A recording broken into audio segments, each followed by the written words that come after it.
Welcome back to another episode of Chats with Clark. Here at Chats with Clark, we don't do poppy intros. So if you're looking for a poppy intro, I hate to let you down. We get straight to business. Today I have the luxury of interviewing who people reference as the nicest kid on campus. Probably the nicest kid people have ever met, Sean Patterson. Sean, how are you doing today? I'm great, Joe. Thanks for having me. It's a pleasure. Absolutely. Look forward to it. Yeah, I'm looking forward to it too. Sean had reached out and said he wanted to have a little conversation, and we're going to turn it into a quick interview session. So, really glad to have him here. Sean is a great dude. Sean, tell us a little bit about yourself. Well, I'm here in Campion Hall with Joe. I have the honor of being, working with Joe here in Campion. Welcoming the first year students here at John Carroll at this great school. I'm very thankful to be here. Met so many people I really look up to, and I'm grateful for, my parents who've given me this chance and my siblings. My three younger siblings, I think about them every day, and they motivate everything I do. I want to do my best for them, and keep meeting new people and trying to do my best for them. That's great. Yeah, you have a keen sense of gratitude, which is something that I appreciate. So, what do you think developed that sense of gratitude for you? It's just a way of life. That's always been something constant in my life. Being thankful for the things you have, whether it's good times, bad times. You can always look back and say, this is my family. We're here for each other no matter what. And it's a lifestyle. It makes a big influence, keeps you grounded, and helps you do good for others as well. Absolutely. Sure. Yeah. Yeah, you have a real humble sense about you. Everyone, truly, everyone does reference you as the nicest kid on campus. What do you think causes that? How does it feel when people talk about you in such a way? Well,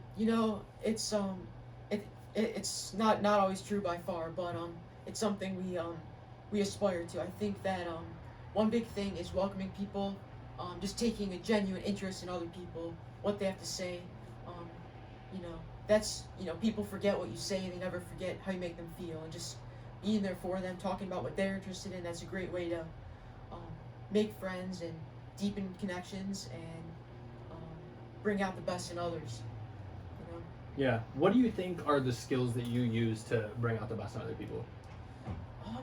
I think listening is a big one, gratitude, and also just being sincere with people, not saying stuff to impress people, just taking the time to listen, see what gets them going and motivated, asking them to tell about themselves, and offering to help if they need it, just being there for them, being approachable, open. All those things add up, just making people feel special, and not being above anybody, just with them and for them. Yeah, absolutely. With and for. I mean, what a great way to put it too. Listening to you and just hearing what you say is such an honor, because what I really appreciate is this thing that you talk about, this authenticity that you talk about, and you're such an authentically good guy, right? So often we come across people and it's I'm a good person, or they do these good things, but sometimes you question the motive behind it. But it's not really like that with you. Everyone can recognize that you truly just are a good guy. Well, I think we all have influences. For me, my family is a huge part of that. My parents and grandparents who I just aspire to do what they do every day.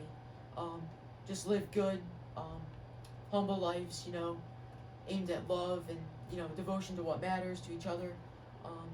We all have influences. Nobody lives alone. We have to learn by reading, by study, by applying ourselves to that vision we have of ourselves in the future, sacrificing who we are for what we could become. And, you gotta find your role models and try to emulate their best qualities, nobody acts alone. We're all in this together. Yeah. What is it that you love about your grandparents and your parents? What is it that you want to embody? You talk about them and say that they have devotion to what matters and those kind of things, but what do you notice that they do that you want to Absolutely, reciprocate? absolutely. I think they just live, none of us are perfect, but they have those values, they have faith and love, they're not at the top, it's not about being number one or getting ahead of people. It's about, not even about what you do, it's about how you do it, doing that with care and with love. People, they forget the honors, they forget the awards, what you say, they just remember how you make them feel, and just bringing out the best in them, and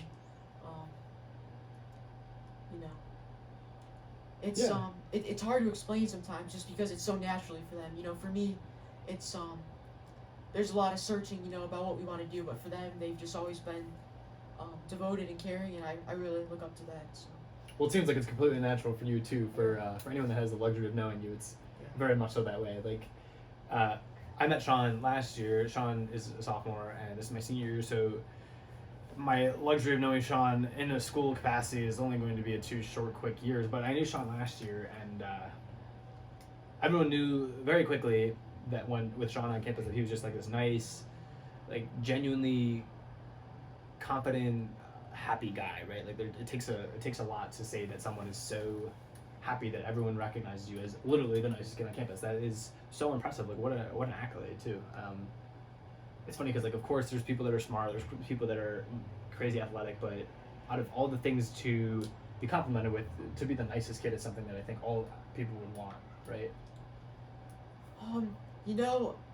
I think so, but like I said, you just have to be there for those who don't feel welcome. Just be there.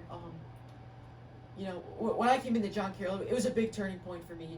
Just meeting great people, upperclassmen like Joe and many others who I just really aspire to be like them. And I came in undecided about a major. I'm doing English now, but just trying to take it day by day, but at the same time having a clear vision, because when we don't have goals, we feel restless. We have to be focused and write down those goals, have a drive and a vision. But just beginning college with a lot of great people has been good. So you talk about this transformation from when you came in, and it's been such a monumental decision for you, and now you talk about English, right? And you're referencing how that is something that you're really enjoying and that you're studying. What caused you to recognize that? Like, how did you discover who you are? And of course, there's this Matthew McConaughey version of like aspiring to be your personal hero in 10 years. I think many of us have heard that speech. If you haven't, it's just basic premise. Or McConaughey suggests his hero is himself in 10 years, and then of course in those 10 years, his hero is still himself in the next 10 years. And you kind of reference that. And how did you discover who you are? When did you discover who you are? What caused this confidence in studying English for you, this transformation in the last 2 years? Yeah, I think that's a huge question. How did you discover who you are? I think a lot of people in college they would laugh, they'd say, what are you talking about? I haven't found that yet. But I think it's there's a lot there. It's a big question. It's kind of easy to know who you are, if other people think highly about you. It's easy to have a certain amount of pride, or focus on the wrong things. It's a lot harder to face who you are. It's easy to know who you are. It's a lot harder to face who you are, and knowing that how much we rely on others to bring out the best in us, and how others rely on us, with the job that we have. Their happiness, their sadness depends on our actions. Are we gonna be there for them, or are we gonna withdraw too much? It's important to take time for yourself and advance towards your career and your studies, all that. But at the same time, you gotta reach out to people and make sure that they can become involved on campus and reach fulfillment in what matters to them as well. So in helping others, I think that we help ourselves. We find out what we want to do, what we want to study. We learn a lot by reading, by discussing, by speaking. That's something that we missed during quarantine, is just speaking, articulating what's on our mind, listening to others, making that eye contact, shaking their hand. All that makes a big difference. Just that interconnection between people. What do you think connects people at its core? And this servile nature that you have is apparent. It's beautiful. So I think what connects people is just that self-knowledge, that difference of who we are and what we could become. We all have that ideal, that vision of ourselves in the future, and everybody's trying to get there in some way. And I think that really what connects us is trying to, run towards that finish line and bring other people along with us. What does the finish line look like for you? You're in the middle of the race. Like, the race is a very long race, but what does the finish line look like for you? I think it's just being content with where you're at with yourself. Having a good,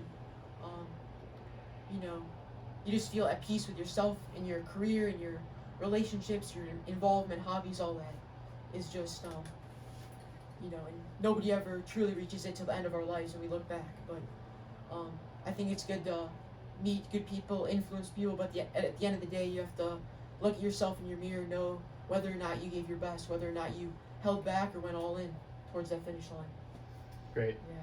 Sean, so you had talked to me about potentially starting a podcast, so there might be another rendition of Chats with Clark here coming out, and we're all excited for that. I encourage anyone who thinks about starting a podcast to start a podcast, because I think it's something that is so cool and really so popular right now too. Like, people love listening to podcasts, and I think it's because of this interconnectedness that you talk about. It's this dynamic that we somehow can relate to one another. What would your podcast be about? What would you do on it? Who would be your guests? Would you have guests? What's the Sean Patterson podcast about? Yeah, guests for sure. You know, being interconnected. My podcast would be about my family. I think there's truly some remarkable people in my family who have lived such great, humble, and devoted lives. I think about my grandparents especially. You know, in their families, in their work. They just go after it every day, Joe. Just you know, they live out those values. They try to, you know, go full speed towards everything they do. And I would just say, like, what was their education like, their upbringing? How did they kind of come to know themselves and, you know, find what it is that they love to do and devote themselves to? You know, find something worthy of devoting their life to. I would interview, you know, grandparents, aunts, uncles. I think it would be just great to talk to them, have a more, you know, deeper conversation. Because sometimes, you know, we miss gatherings, we miss the large gatherings, seeing each other at birthday parties, you know, things like that. But just having that deeper connection, I think they have so much to share. So that's what I would do, family members. Yeah, dude, it's crazy because, like, do you have a big family? Yeah. It sounds like Huge it's family. so funny how, like, you can tell, like, people. Yeah. People who have huge families, I feel like they, like, it's, you don't get sick of each other. It sounds like, for whatever reason, because, like, there's so many of you. I don't know what it is, but I mean, my family's big too, and we all love getting together. Yeah. It's just the best. You know what I mean? You get that family time. Oh man. What do you guys like to do? What's a Clark family gathering? Dude, there's a lot of games that get played. There's a lot of food that gets eaten. Yeah, my grandma, my aunts, they all know how to cook. Everyone knows how to cook, and so there's a lot of eating. There's a lot of games that are played. A lot of 31. It's a card game that we play. Oh yeah. You play 31 Love too? that game. Yeah, it's good. What do you guys do? 31, rummy. A little bit of euchre. Nice. Yeah, euchre. Dude, you guys are legit. Oh my god. So walk us through one of these family gatherings. Walk us through what the conversations. Who are your closest people in your family? Absolutely, yeah. You know, I just think of, like, you know, birthday or Memorial Day, Christmas, stuff like that. You know, I think of visiting my grandparents either on either side of my family. We you know, have a nice meal together. Just check in, see how everyone's doing at school. You know, like any family gathering. If it's nice, we'll go outside, throw the frisbee, do some cornhole. Love that. Cornhole. Got to.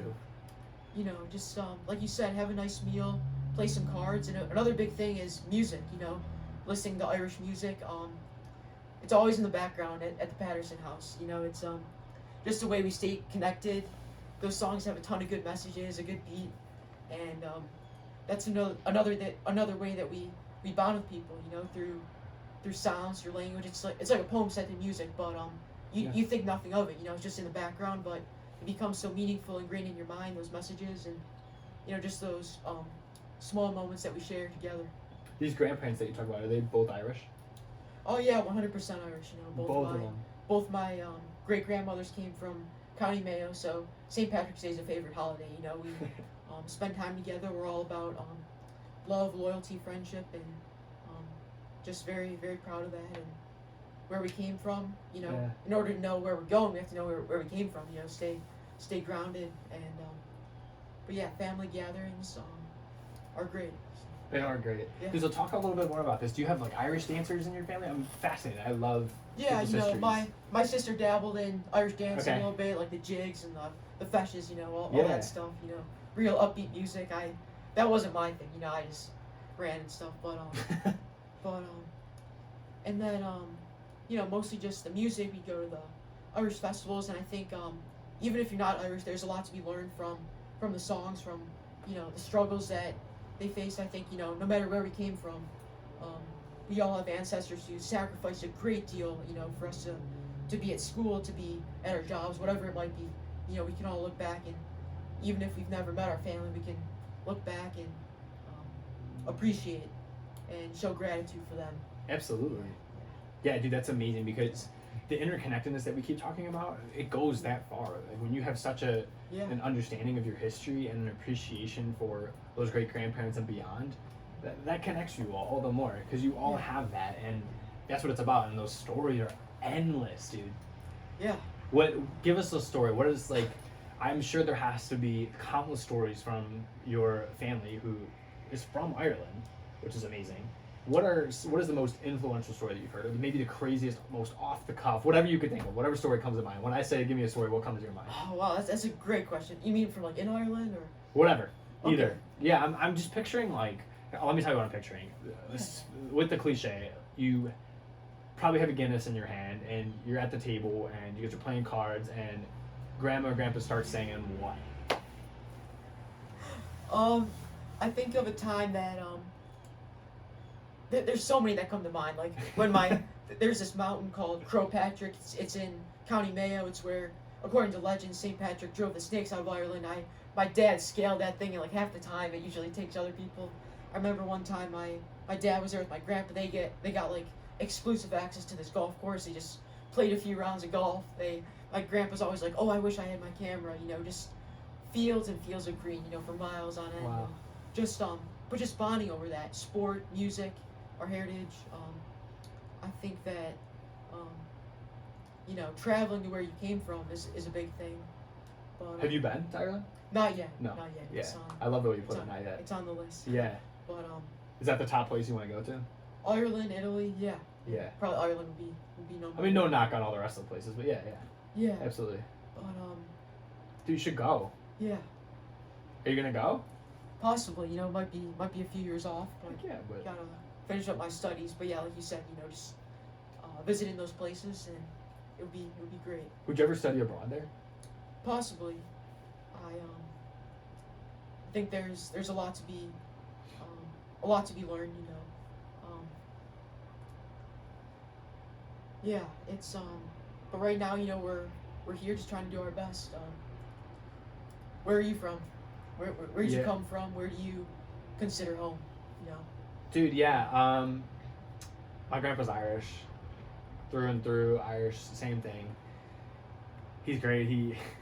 It's the most amazing thing is just like the energy that Irish people have. I swear, Exactly. I don't know. There's something about Irish energy that's really great.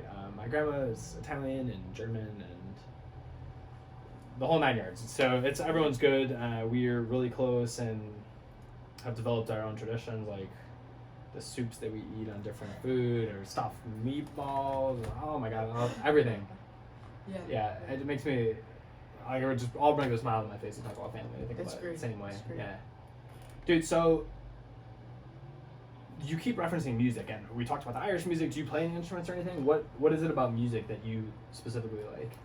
I dabbled in music. I piano lessons for a few years. I played the Irish fife. It's kind of like a flute. It has like 6 holes. It's a wind instrument. Played that in the parade for a few years. Actually, I marched with my good friend Sean. You know, for a few years there. We'd go to mass down at St. Coleman's. Then we'd ride a bus over the parade, march down Superior. Did that for a few years. Yeah. But, you know, music. I just think that you know, like I said, a poem set to music. It has a good message. You can share it. It's like a common language almost. You know, no matter how you're feeling, you can always go back to it.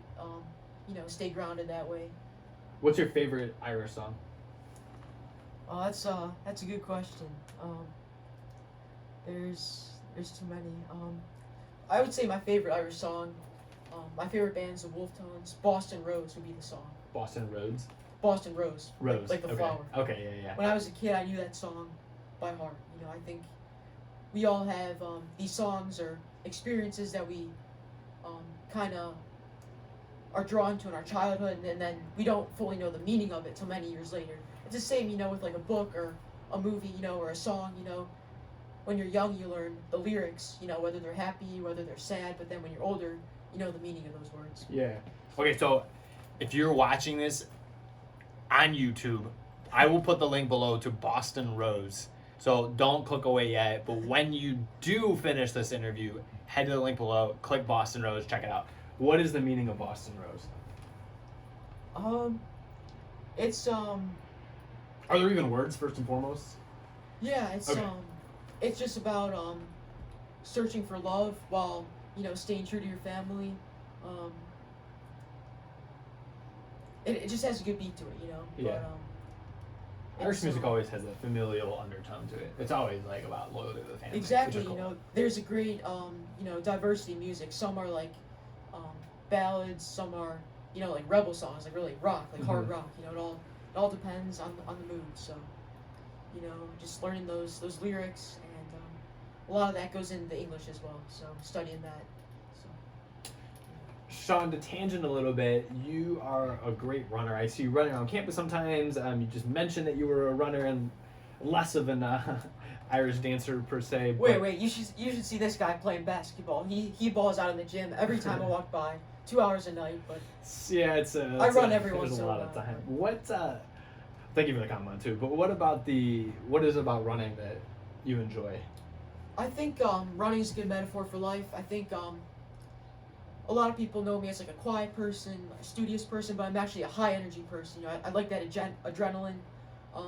I think we need to channel our energy into something positive. Like I said, if we don't have goals, we're restless. Running is, I think, a good metaphor for life.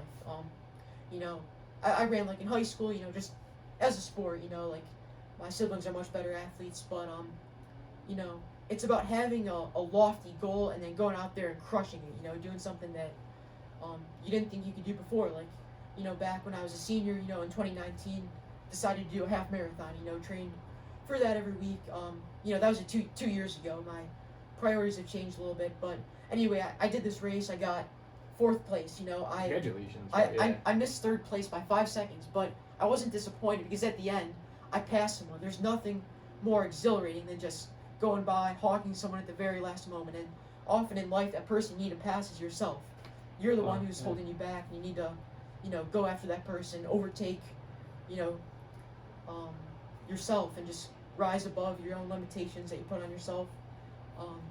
But it's a good metaphor for life. Just staying grounded, setting those goals, getting out there every day. Spoken like a great Englishman, someone who looks for the deeper meaning and everything, right? That is what we do as our English majors. Like you and I both know that. You read a book and it's never just the surface level. We always dive deep into it.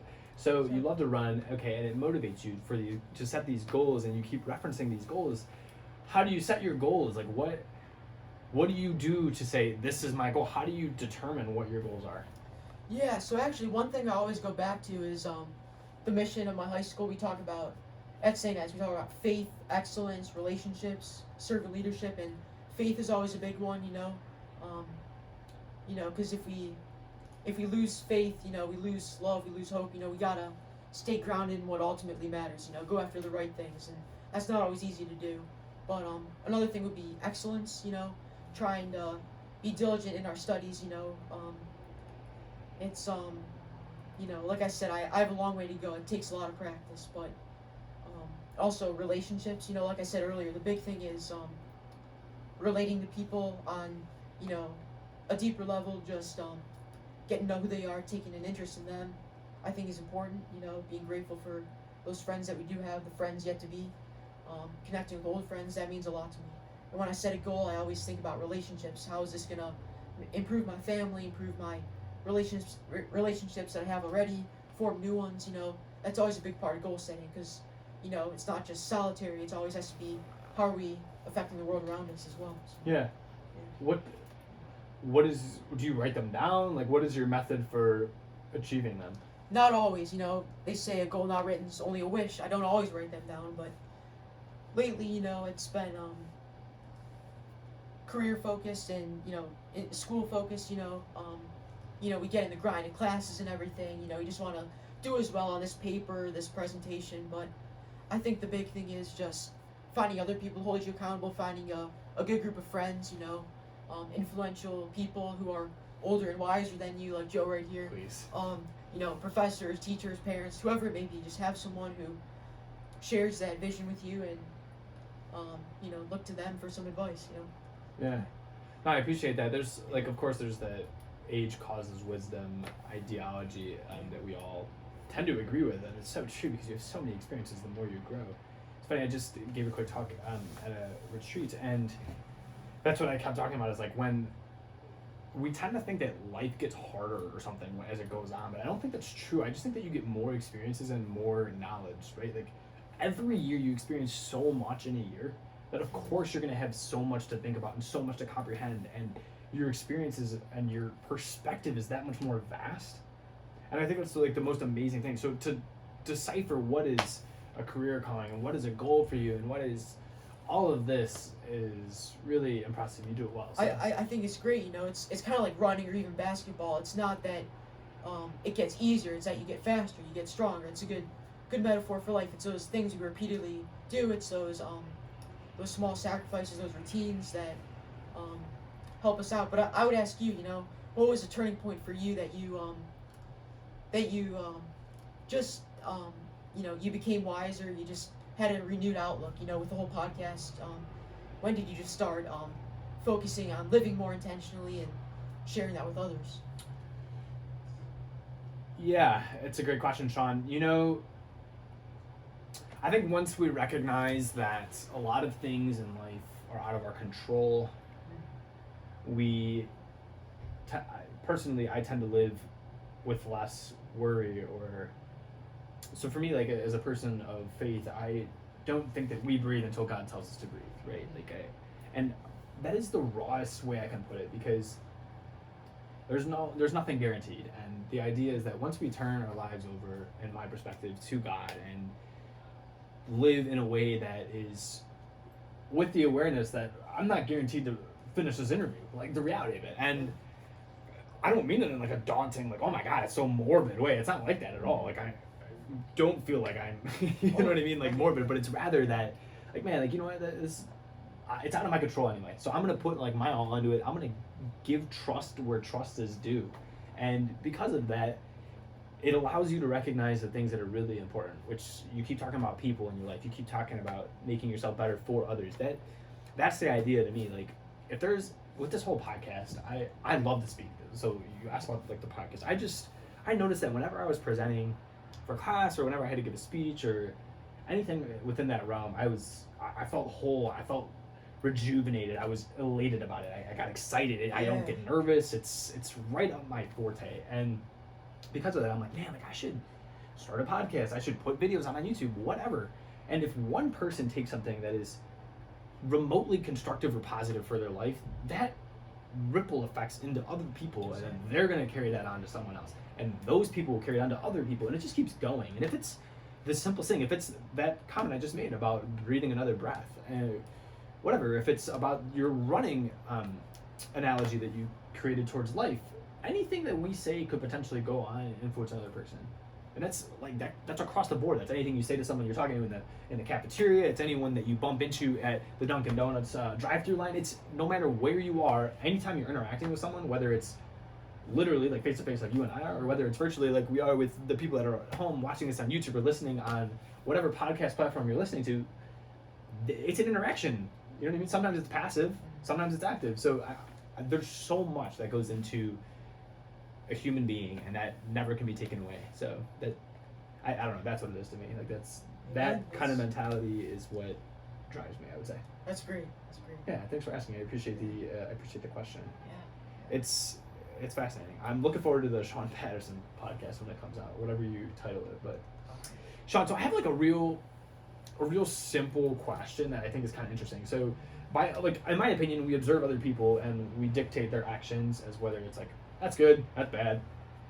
You know what I mean? We're like, I can learn from that. Nah, I can't. And that's just like our human minds. And it's so, I don't mean it like so cockily or so naive almost, but it's like, man, like there's a lot to learn from other people is really what I'm trying to say.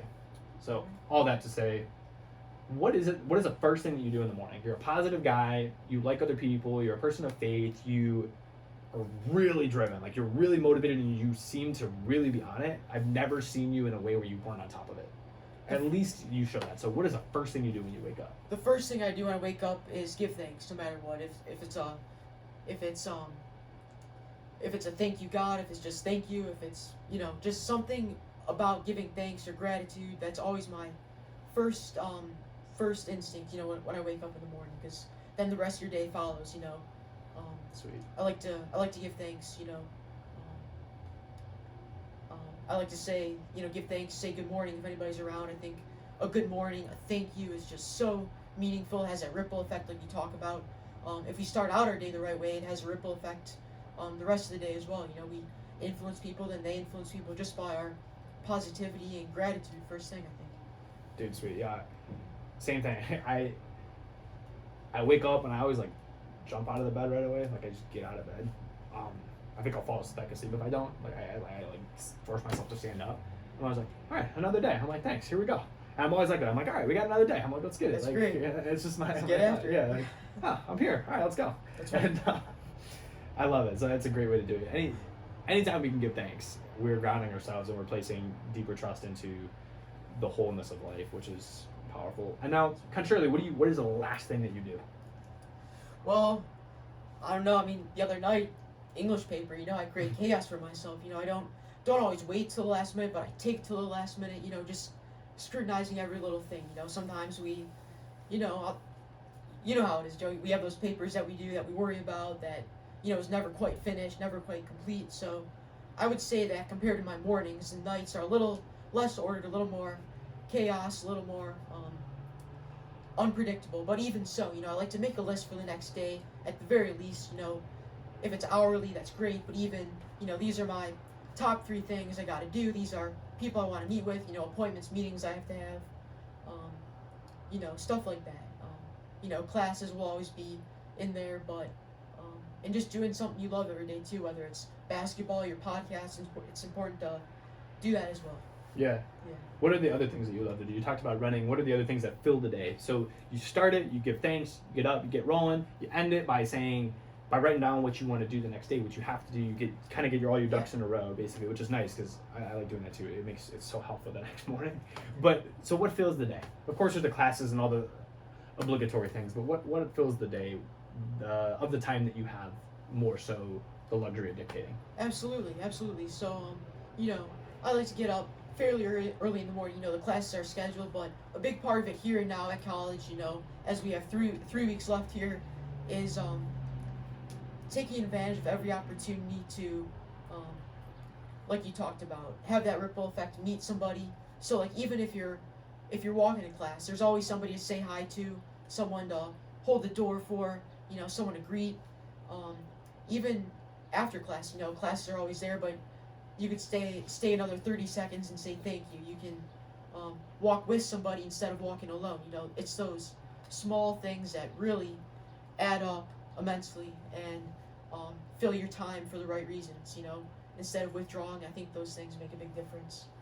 But other than that, just doing events on campus, whether it's a social event, if it's a guest speaker, a guest lecture, I always love to learn from those who know so much more than I do.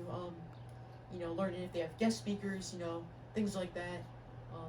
We have to be dutiful and diligent, but also take the time to form those connections, and that could happen in planned ways or unplanned ways as well. Yeah, I mean that's life, right? Yeah. Like, there's so many things that you're like, I'm gonna do this, and the next thing you know, you didn't even do that, and you end up doing something totally different, which is life.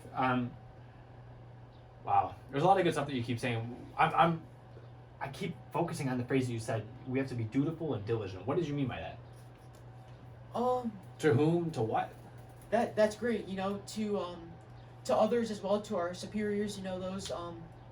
Whether it's our boss at work, our professor. We have to respect them and be genuine with them. Respect their expertise, but also be accountable to those in our care. If you have a younger sibling, if you have a student who needs your help, a classmate who's reaching out who needs help. But I think the big thing is at the end of the day, you have to be accountable to yourself. You can, you can be in a good position. You can have a lot of friends. You can have a good job, a good career, a good family. But at the end of the day, if you haven't been sincere with yourself, if you haven't gone across that finish line at full speed, you're left feeling empty and distressed. And I think that you have that duty towards yourself to give your very best and make the most of the opportunities that are given to you, and be diligent. And at the end of the day, only you know if you've given your best, if you've truly acted out on that gratitude. It's one thing to say thanks. It's another to live that out. That's right. Yeah, so that's kind of what I mean, what I think of when I talk about that a little bit. Yeah, we do all have to grapple with what we've done. Yeah. Like, we're the ones that have to go to bed every night and think about what we did that day or did not do, or what we're going to do. I mean, all those things. So that's really a great perspective. Now, because we're humans and because there are such quests to be dutiful, to be diligent, to be all these good things, there are of course times where we're not so diligent. What would you say is your biggest regret? Biggest regret, I think it's related to the last question. I think it's the things we do not do that we regret more than things that we do. You know, the good deeds we left undone, the times that we could have said a nice word, done a good deed. I think one thing was, I'm just trying to think, like... It's a loaded question. I mean, there's a lot there to unpack, so Yeah. I understand. Take a second. I mean, think about it. Yeah. I think I regret not learning from those who were willing to teach me. Like, you know, I like to immerse myself in my studies here at school. You know, I like to get involved. You know, be on top of things.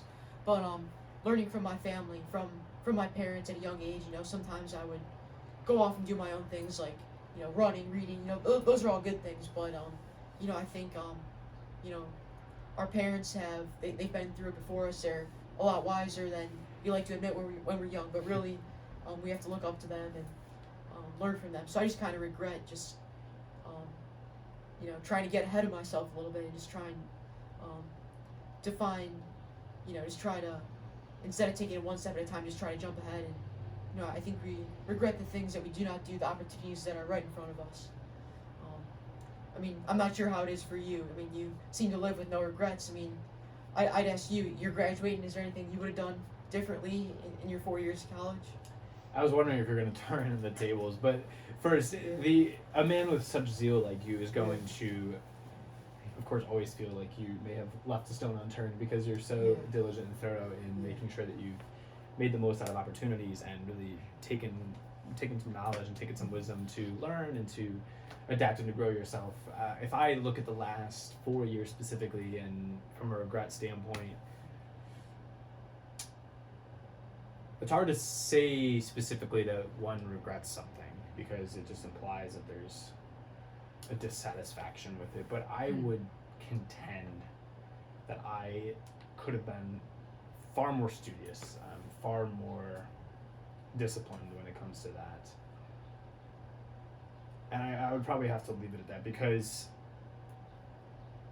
just the nature of the beast is that I will push off anything for the sake of if the opportunity comes down to further something related to people, I will do that before doing the paper that was probably due 2 weeks ago. So for me, like, and if you're a teacher of mine and listening to this, like you know that I just don't know what to tell you. Like, I'm sorry. And it's kind of funny because it's like the most unproductive thing to do from the school perspective is to not do school well. And it's not that I don't do it well. Like, what I do is great, but the regret would be to not have developed habits that would have benefit me in the future of like meeting deadlines and making sure that I am managing my time efficiently and doing things like that, because I don't say no to things and I tend to take a lot on and just go for it. And sometimes the thing that I put in the back burner is that which I'm here to do. Like, I'm here to do school. I neglect school. It doesn't make sense. But that would be my biggest regret. To answer your question, it's kind of counterintuitive, I guess. So, Sean, you're starting a podcast. If you could interview one person, dead or alive, who would it be? That's a tough one. Could be a big name. It could be, you know, whomever. It could be the corner store guy. It could be whoever. Okay. You know, like I said earlier, when you first asked about my podcast, I said I would interview my family, my family heritage. I would probably interview my family members who I did not get to meet, but who lived just extraordinary lives. I think, for instance, of my grandfather, who was a lawyer, who was loving father of 8 children, and just knowing what what motivated him, what got him up every day to do just the heartfelt and just tremendous work that he did. I think that would be really meaningful to me. In our family, I talk about it a lot, but it would be really special for me to, have that time and, hopefully kind of figure out, what to do in the future, how to, return the love and the opportunities that we've been given, I think that would be a good opportunity. Yeah. Sean, that's awesome. That's so awesome, man. It's you're really family oriented, and I really appreciate that about you. I've always appreciated that about you. It's really powerful. So I hope you never lose that. Okay. No, I mean it. Yeah, for real. That's good stuff. Appreciate it. Yeah. All right, Sean. So we've been talking for a little bit here now, and I love your sense of gratitude. I always contend that we live happier lives if we are grateful. What is your one piece of advice to anyone that's listening? Mm-hmm. You would text me before this and you would ask me who the audience is, and the audience is whoever ends up listening to this. I responded very ambiguously to you, and I just told you that based upon what we say, there will be a certain crowd that listens or does not listen, and that's just how it goes. And that's the luxury of a podcast, is that we can just, spit fire, and this is what it is. So what is your one piece of advice to any listener out there? I think, based on some of the things I've been saying, that you've been saying about, being studious, I think is just sacrifice who you are for who you can become. We all have that disparity between, that ideal version of ourselves and who we are now, and that's, we have to have a higher aim, a better purpose in order to go about life. We can't, it's good to be grateful, but at the same time, we need to realize, we need to be conscious of those opportunities that we've missed. So I would say sacrifice who you are for who you could be 10 years down the line, or even 10 days from now. We all have something we could start doing or stop doing, these, like putting things off till tomorrow. I'm guilty of that as well, meeting those midnight deadlines. But I think that just making those small incremental steps that will help us, that we'll thank ourselves for tomorrow, and that way we can help others too. I think I'd give that advice to anybody, but I need to live that as well. Just sacrifice who you are for who you could become. I tell my younger siblings all the time, you're so brilliant, you have so much potential, you do all these sports, all these games, but you need to apply yourself and just find what sets your soul on fire. Find something that will help you to be the best you could be, because at the end of the day, it's all about bringing out the best in people, and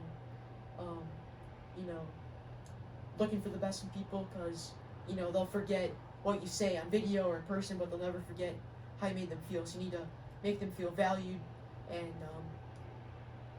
capable, recognizing the greatness in them, that you sometimes need a different person to bring that out. You can't just get through it on your own. You gotta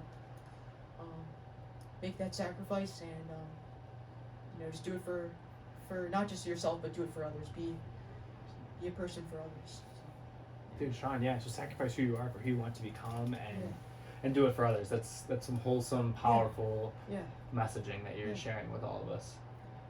Sean, it's been an absolute pleasure to have you here on the Chats with Clark podcast. Is there anything you want to say before we close it off? It's been a wonderful, productive conversation for us. I would just, well, first of all, thank you. It's been an absolute pleasure to be here. I always love learning from those who are older than I am, wiser than I am. I would just say, what advice would you give to yourself 2 years ago, even? If there's one, what advice would you give to yourself 2 years ago? I'd love to know. Because you got a great thing going, you're inspiring so many people. You told me, there's things you do differently, you weren't studious, but here you are reaching all these people, changing lives, who will in turn change the lives of others, So I would just say, what would you say to yourself a few years back?